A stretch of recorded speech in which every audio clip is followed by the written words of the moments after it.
কবি নজরুল ইসলামের একটা কথা ছিল কিংবা একটা লেখা এরকম ছিল, আমি জানি চিরজীবন আমাকে কাটতে হবে, কারণ আমি যে তোমাকে চেয়েছি। আসলেই আমি যে তাকে চেয়েছি এই জন্য আমাকে সারা জীবন কাটতে হবে, কারণ আমি তাকে কোনোদিন পাবো না, আর পাইনি বলেই আমার কান্না করতে হয়।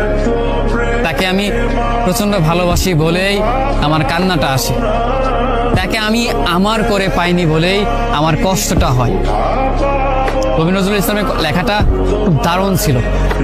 আসলেই তাকে পাইনি বলে আমাকে সারা জীবন কান্না করতে হবে।